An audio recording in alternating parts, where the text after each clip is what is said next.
If you're a good writer, ChatGPT will do nothing to you. ChatGPT can do nothing to you. At the most, ChatGPT will give you a first draft. If you're a good writer, you will change the entire first draft. You will rework on it. But if you're not a good writer, if you're just doing writing because you think it is going to pay you well per word pay, if it is not purposeful, if it is not valuable, ChatGPT is going to take away your job, is what I think. The ChatGPT is going to replace those people who don't understand the perspective narration that is a major part of content today, especially if it is to be content that sells.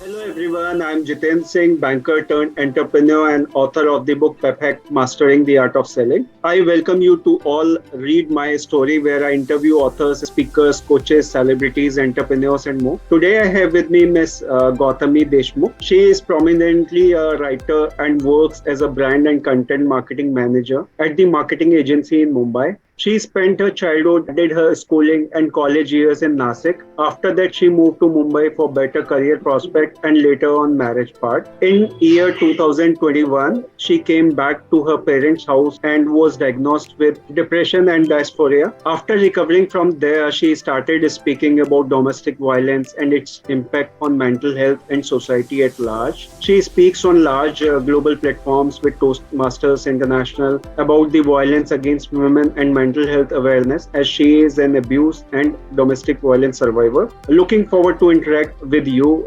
Today she will be discussing about her life journey. So let us hear from her. Welcome Gautami. The platform is open and now over to you.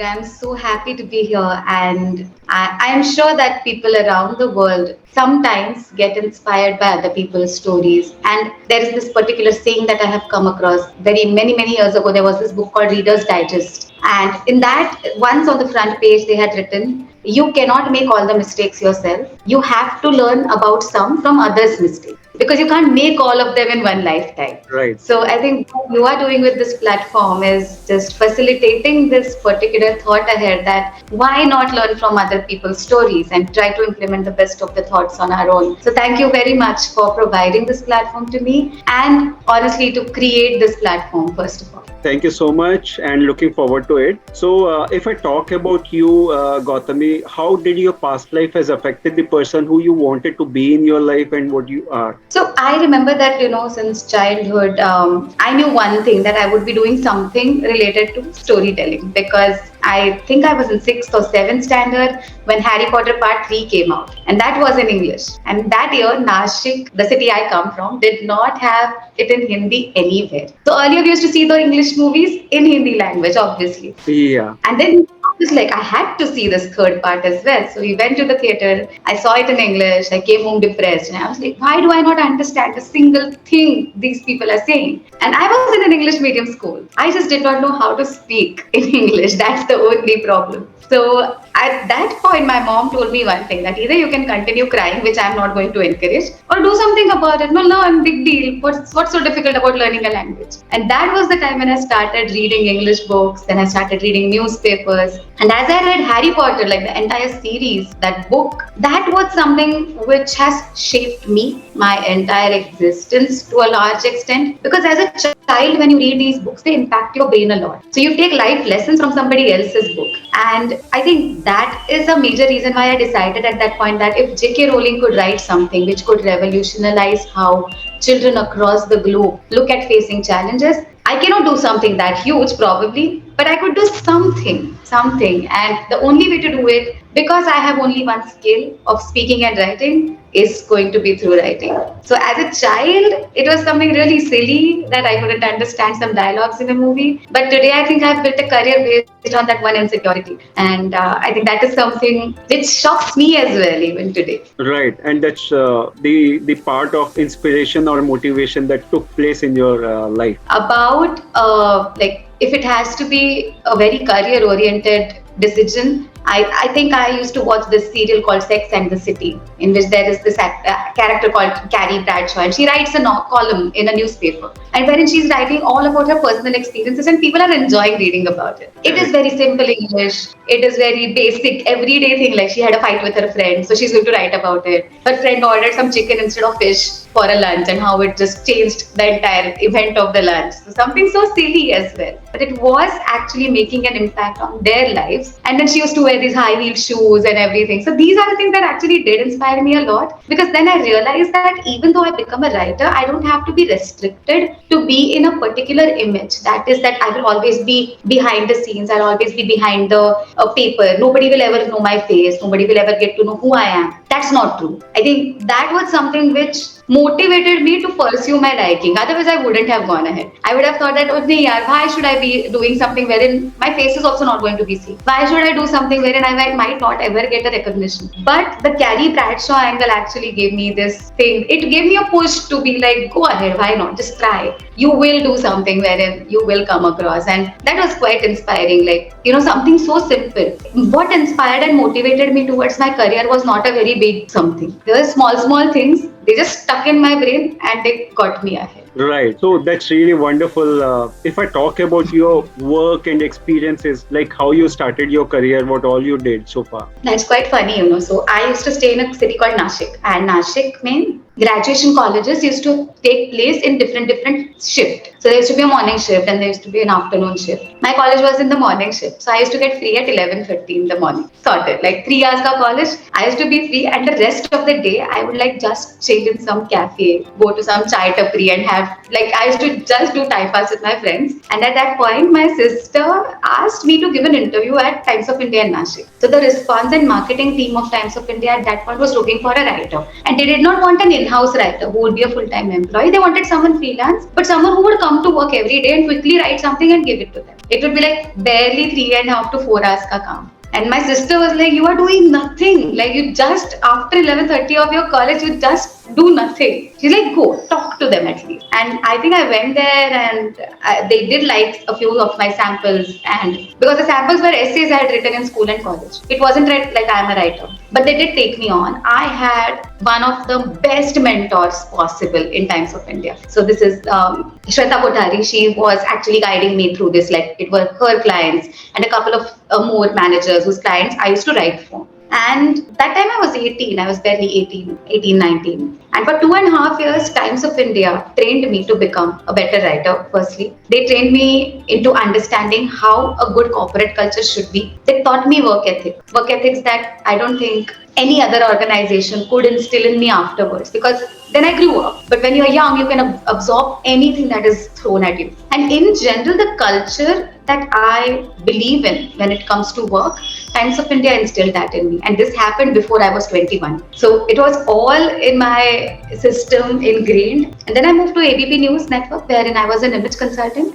I used to write content and even deliver it. Like, for example, like right now we are talking. So there was a camera setup. And whatever content I was writing, I used to also narrate it, so that people who could watch it on television did not have to read it as such. And then I decided, like a very natural step, media, PR. I moved to PR, which is when I realized PR is not for me. I was bad at PR. I can say this directly, that it wasn't like I was damaging things or I was doing things badly, but I personally believe that I wasn't doing as great as my potential was, because I did not enjoy it. I did not like it. And at one point, the lifestyle and everything, whatever the PR industry got in along with it, had it caused me some problems in my personal life as well, which made me quit the industry altogether. And then I was working on a startup with my ex-husband, wherein we used to deal in Desi Cow products. It was an e-commerce company. This is where actually I got to experiment with my content. So whatever content I was writing wasn't just fancy stuff which would appear in a magazine or a newspaper. Now, this content was supposed to bring in sales. Content was supposed to bring in people who did not know about us on our website to actually believe us to buy products from us. So that is the content marketing part, wherein I got to experience it without any training as such, but I started doing it. And I realized at one point that I'm good at this. Okay, so this is something which very few people know. And that also I realized later on, that not many people know how to do it, because there are no particular courses which are available in the market for that.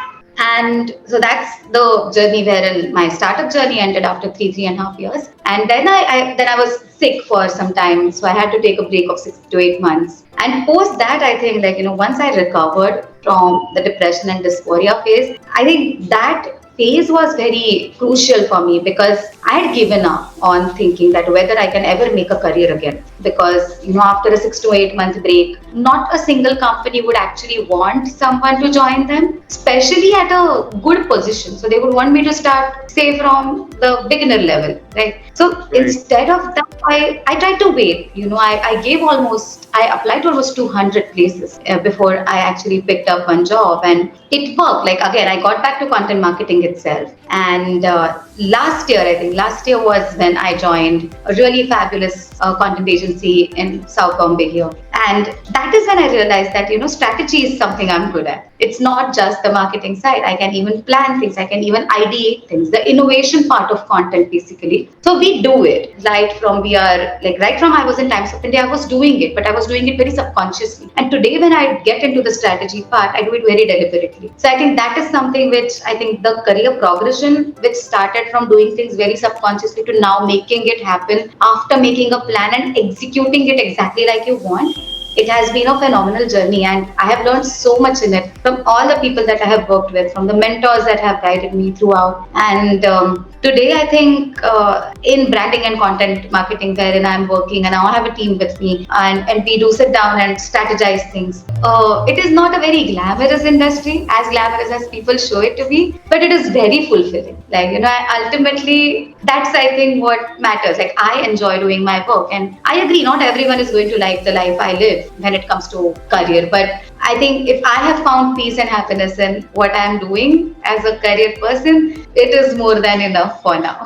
Right. And I think I should keep on interacting more with you on content thing because that will help me to build my brand as well. So I will definitely bother you for that. And if I talk about things you are passionate about in your life, I can truly see that one thing is content. But apart from that, what all things are there in your life which you are highly passionate about? Many, many. So I have a big set of friends, and I feel that, not many people say this out loud, but just spending time with friends, agendaless, like no reason, no occasion, nothing. Just sitting around, probably having a cup of coffee, eating dinner, whatever it is, even if there's no food, like just sitting around and doing nothing. The joy it brings me personally is something I don't want to ever let go. So that is one thing. Second is food. I am super passionate about food. I love eating, and I love eating means I love eating anything, any new thing that comes to me. I have planned trips which are based only around food. As in, like, if I'm making a trip plan, imagine that you're in an Excel sheet and you're writing that, okay, day one, this is where you travel, day two, this is where you go. So what are you going to write? If you go to Agra, you'll write like visit Taj Mahal, visit a leather factory, and I'll start writing that, there's this restaurant in this job, we have to go there to eat. There's a cafe here. So I will only focus on the food. So that's how passionate I am about eating. And I love traveling, although I don't think I get enough time to travel. But probably in the coming couple of years, I'll make sure that I make time for myself to just go out and have fun.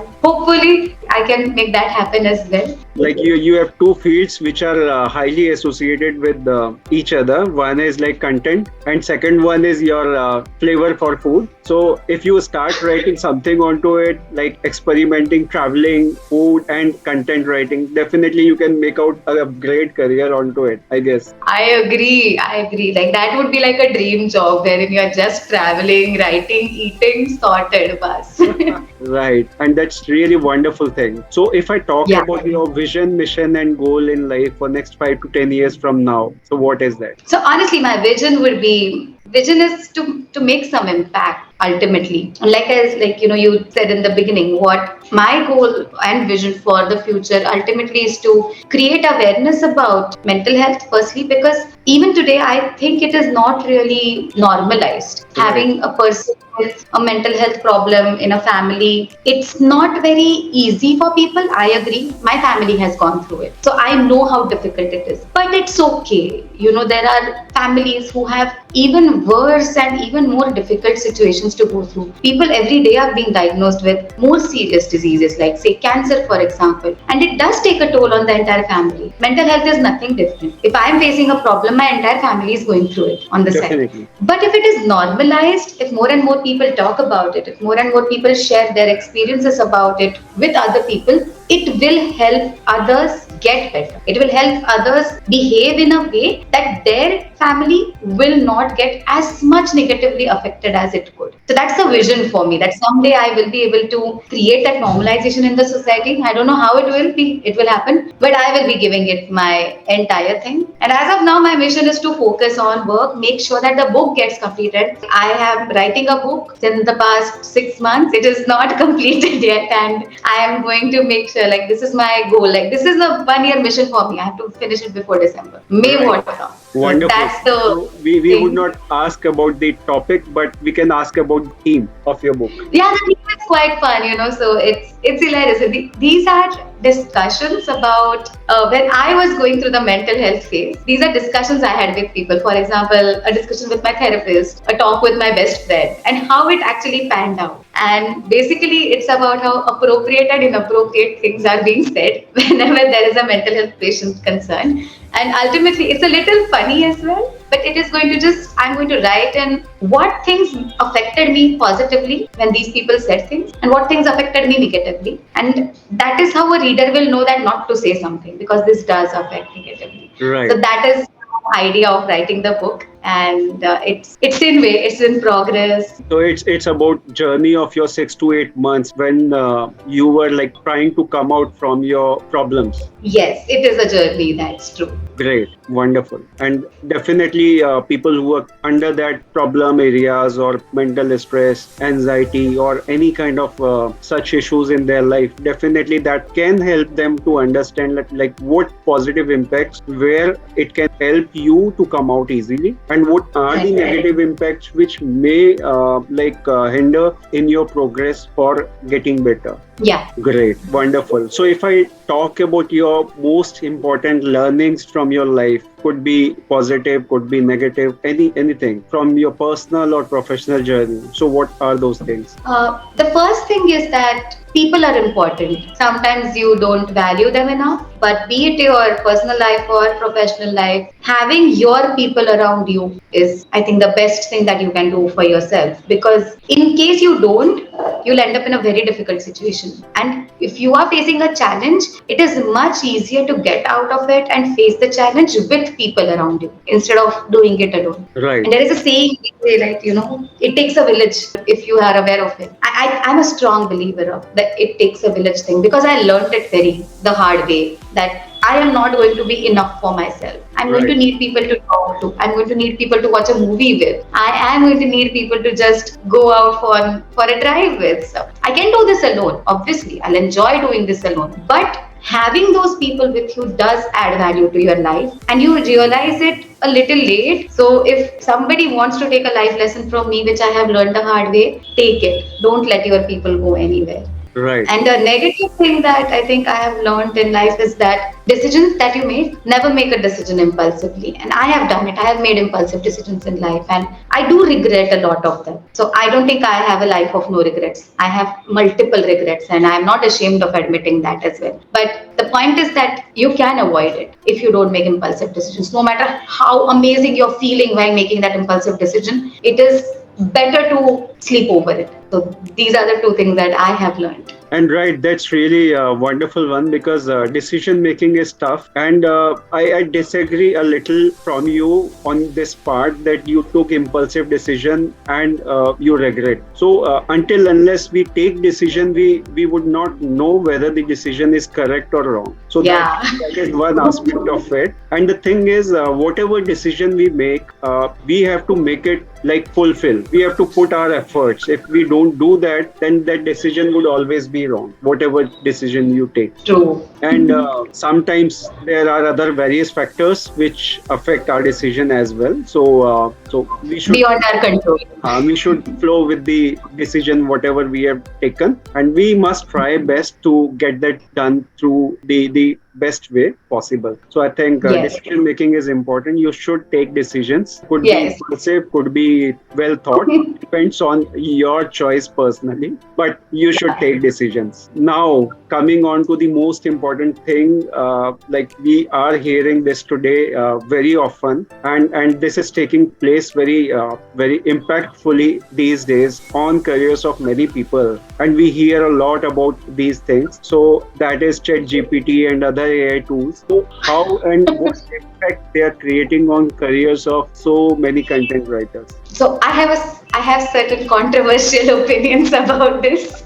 So I'm just going to say it. Okay. The thing is, earlier very few people used to opt for writing as a career, and I think in the past 5 to 6 years, even because of COVID and the layoffs that took place, I think writing as a career became a sought after choice because you could work from home, and if you know the domain well, it is easier for you to write. So people from multiple different professions just moved to content writing. Now content writing is very easy. Purposeful content writing is not. So whatever content you are writing, if it is just going to provide a basic set of information, it's okay. Basic technical content is great. But content that sells ultimately is the challenge here. That is the skill which we are talking about. ChatGPT does not have that. ChatGPT can help you draft something which you give it a prompt, it will help you write it. But ChatGPT will never ever give you what a writer can, which is an authentic POV, a perspective. ChatGPT does not have perspective. It's a robot. A human has a perspective. Correct. And a very good writer can communicate that perspective. Everyone has a perspective. Even a 4-year-old has a perspective. Why writers are writers is because they can communicate it. They are specialists in that.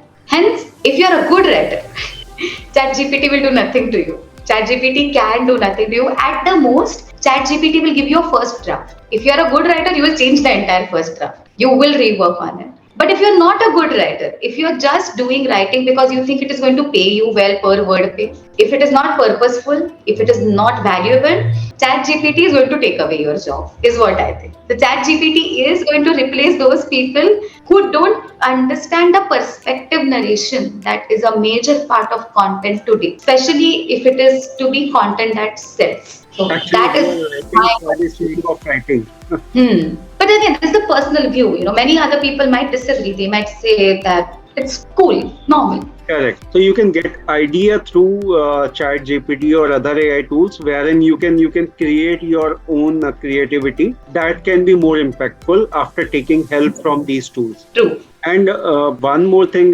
which I believe is the kind of emotions we attach with the writing that Yes. cannot happen through any AI tool. No one can do it. No AI can do that.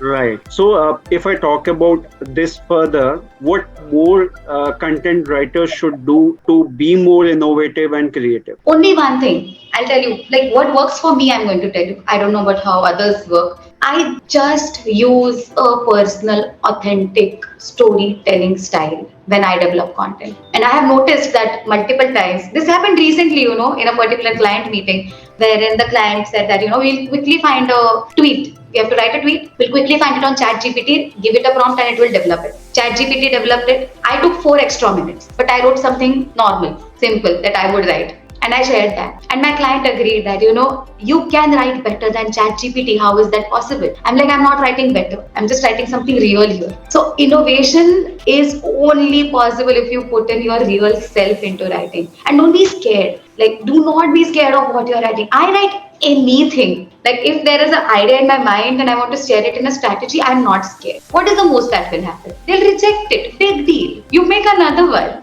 But don't be scared of actually putting your real self out there. Correct. And also the content available through web, that is the content which is used by AI tools, Chat GPT or anything. But Exactly. the universe is so big that everybody have unique experiences in their life. 100%. If you use them, definitely your content would definitely be other than like different from others. But 100%. few lines can be similar, but rest of the content, if you see 70 to 80% content, when you see two stories of two different people having same kind of experience in their life, so they would narrate the similar story in two different ways. True story. Yes, the words are different, the style is different. Correct. There is the role of actually content writer comes in. They can put in emotions, they can put in drama, they can put in style to writing. They can be Yeah. creative whatever ways they are. Yes. So that's is the beauty of content writer here. Yes, it is.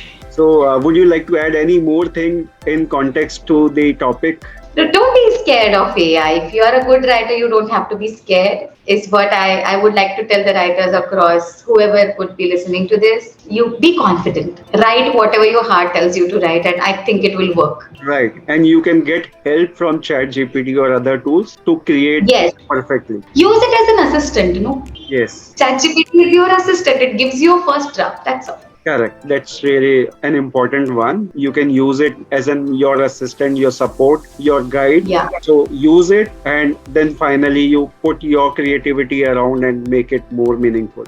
Yes. Great. So now coming back to you again, are you an introvert kind of a person or extrovert? And what do you think plus or minus of the same is? I'm an extrovert. The plus is that I can easily make friends anywhere.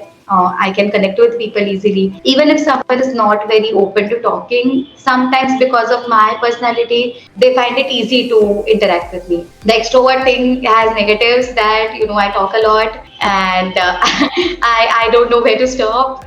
That's the other negative thing. And it means that I give out too much information sometimes, which I should not. And I'm not an introvert at all. I'm private sometimes, like I'm private about certain things in my life, but I'm not an introvert. And so I don't know about how exactly introverts function. So I don't know what positives or negatives in their life will be. For me, introverts have one negative point that they cannot talk to me as much as I can talk to them. So it sometimes gets boring. Correct. So that is the way of communication people use their style. Like they can be introvert, they can be extrovert. And the thing is, how they understand things is equally important. Yeah. Right. So if I come back to the kind of support you got in your life from people around, so who were the people supported you the most throughout your journey? So throughout my journey, I think my parents, my sister, and my friends, all of them have been constant throughout, like since school, I think. My set of friends, maximum of my friends are still from school. So from then, and we do it for each other. It's not like they do it for me alone. We are all like a unit and we constantly push each other to do better. And so friends and family have been always around. And my sister has been quite something in my life because she's 5 years elder to me and she also comes from, so she has also worked in a similar field, but a different domain, like content, but she has worked in a different sort of content, which is programming and all. But, and even she is a writer, but I think she has impacted a lot because the support and all, for example, like even, for example, taking up a newer job, even though I'm so scared of it, is something like she'll be like, do it, you can do it, don't think too much. It's not that big a deal. So why not? If I can do it, you can do it. So just that kind of a simple push. And my friends are also like very, very supportive of everything I do. But in case I have to give you a little more philosophical approach to this, I still feel it takes a village. Because this is something I said in a speech recently, wherein I said that when I came out of something very difficult in my life, I was very ashamed. I didn't know what to do because, I started thinking that people will not want to be associated with me because of the negative thing connected with me and the mental health for that matter. And my family was super supportive. None of them even once showed that, it is not okay. They were all like, relax, it's nothing except a fever. You are going to get better. My friends were crazy. Like, I think at one point, everyone used to take turns to come and sit with me, hang out with me, only so that I get there. And the most shocking thing that happened was a network which you build outside of your friends and family, that is a professional network. See people you know in the city. Smaller cities like Nashik, you connect with a lot of people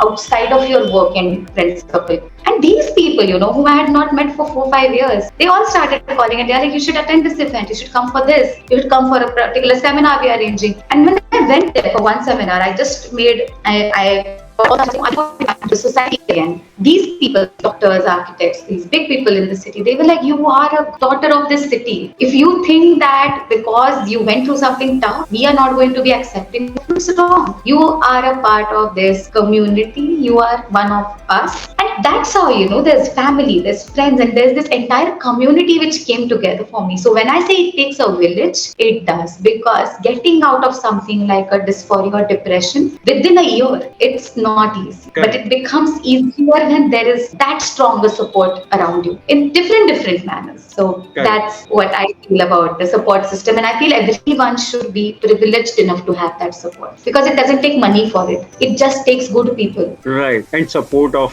like people around. Yeah. Great. So that's really wonderful that you get support from people around, like your office colleagues, people you know, and most importantly, family members and friends. That is really a wonderful thing in life. Thank So you. if I talk about motivation and inspiration in your life, how that comes from? Like, what are the ways you get your motivation and inspiration from? Motivation comes from sources, honestly. I think it's your family, friends, people around you who keep pushing you to do better. But inspiration is something, I think, because I'm a content person, it comes from content. So it could be any sort of content. It could be a book that I have read and a character that I see, or a serial that I'm watching. And that really does impact me a lot. So like recently I started watching this Japanese anime, and a particular anime, Naruto Shippuden. I was watching it. And again, that inspired me to do something really weird in life. And for example, taking up a particular project, I wouldn't have taken it up. But I think I saw this cartoon and I got anime, not cartoon, saw it, and then I got this. I was like, okay, if this child can do it, why can I not? And he's being so passionate about his work. Like Right. it's a kid who can do it. And then it inspired me to just take it up. It went well. Definitely, it did go well. So I think what I am watching, the present actually inspires me a lot. So if I'm watching something today, that will be my inspiration source. But tomorrow I'll be watching something else. So that will be my inspiration source. Same about books. What you are reading is what is, That keep on changing. yeah. Great. Yeah, that's the inspiration part. Wonderful, because we have so many things around us. What can impact us? What can create motivation and inspiration in life? That can be anything. And we should Yeah. look around and we should observe things more so that we get more motivation and more inspiration. True. So, if I talk about success, what is your take on it? What do you feel success is for you? See, again, my views are a little controversial here. I know success cannot be measured in money or monetary terms, but I think a certain part of success can be measured in monetary terms because it is very tangible. You can Yes, see it in your balance. And the next part of success, I think, is if you're happy doing what you're doing. And I think sometimes growth is more about finding peace and joy in what you're doing than in a promotion. So for me, I think until today, like, for a few years, of course, it was about promotion. Like, grow. You have to go on a better position. But today, I think, like, I can say that happiness is more important because I have already gotten the promotion. That is also true. If right. I had not, I would say that, no, promotion is more important. But today, I have the privilege to say that, yeah, I also want to be happy. And that is something which I would want to associate with my success, that I will be really successful when I have the right amount of money and satisfaction in my life. That's my take. Correct. That's really important because not only money, but all the things associated to our life could be health, could be wealth, family, friends, relationship. Everything is important. We cannot miss out on anything. Yeah, because you tell me, like, I'm making lakhs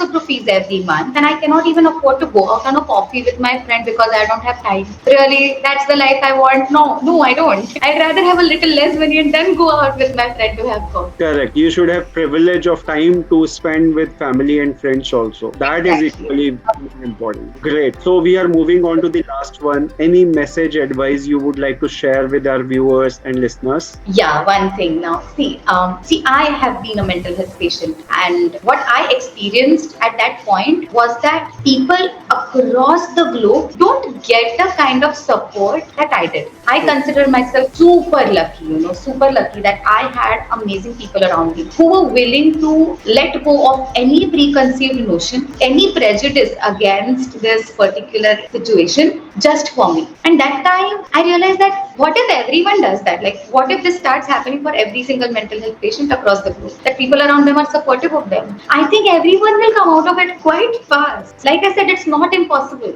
If I could do it, anyone can do it. I consider myself average at the best. And if someone as average as me can manage to come out of this situation, anyone, all they need is the support. And so that is a message I would like to give other people. Firstly, accept it. It's okay. It's not a crime that someone fell sick, right? If you get fever tomorrow, am I going to start blaming you that, oh my God, you have fever? I'm never going to be associated with you ever again. No, I'm not going to do that. So that is the normalcy that I want to communicate to people, that if you bring that in the life of these people who are suffering, their and your life is going to be much nicer. So do it for yourself as well. It's not just for them. It's for you as well. And the second thing is that understand that when I say it takes a village, it is the responsibility of the village, not the person alone. So as a community, are we doing enough? Is something you should always ask yourself. And community is built by people like us. So you ask yourself, are you doing enough to help someone you know is suffering, even if you don't know how to help them? And that will give you a lot of answers. So think about that. And sometimes it's as simple as offering a kind word, Are you doing well? Do you need to talk to someone? Or be like, okay, listen, I don't know how to help you. I'll listen. How about that? Correct. Simple things. Do it. It feels good. These small things can make life of people around. And even what is happening. You try to do it for someone and see the happiness you get yourself and the satisfaction you get by like, okay, I did my part for the society today. And what did it take? 10 minutes? It's okay. You can spend 10 minutes which are not for yourself. Correct. These are really small things. Like if we start considering them through people around us, definitely it can create a much bigger impact in overall perspective of whatever people we have in our community around us, maybe neighborhood. So that can create huge impact. But what happens is we create communities on social media or wherever, like we create a group that is community in itself. So whenever you create that community, that group, past few days people interact. Later everybody is busy to even write a hi hello message to everybody. Yeah, true. That happens, yes. Correct. So guys, if you are listening, so how much impact it can create, please try to understand. Be around with everybody because you can help somebody knowingly or unknowingly when they are in a bad time. And also similar way, if you are in bad time, somebody else could help you out on that part as well. So help and support each other. I must say, like whatever discussion we have today around content writing, about your life story, your experiences, the journey you have been through was really amazing, Gautami. I really enjoyed the conversation you had today. And I must say, the way you narrated the entire story was really wonderful because you've been a content writer and you've been a creative person. So that was actually expected from you. Looking forward to hear more from you soon again. Maybe we can pick up on some more interesting topic. Maybe your book, once it is completed, we can talk about that also in a single episode. So looking forward to it. And I must thank you for your time and being here with us today. Thank you so much for having me. I think this was a very different but nice experience for me. Thank you. I'll also share your social media links for people who can be in touch with you, learn from you, and can take your help and guidance. And first one would be me only. So I'm quite active on Instagram if that is the case. Sure. So guys, don't forget to check that out too. Thank you so very much everyone for watching and listening. I hope you all must have gathered a lot of information and enjoyed watching it. Don't forget to like, share, subscribe. Have a good time. Thank you and bye-bye.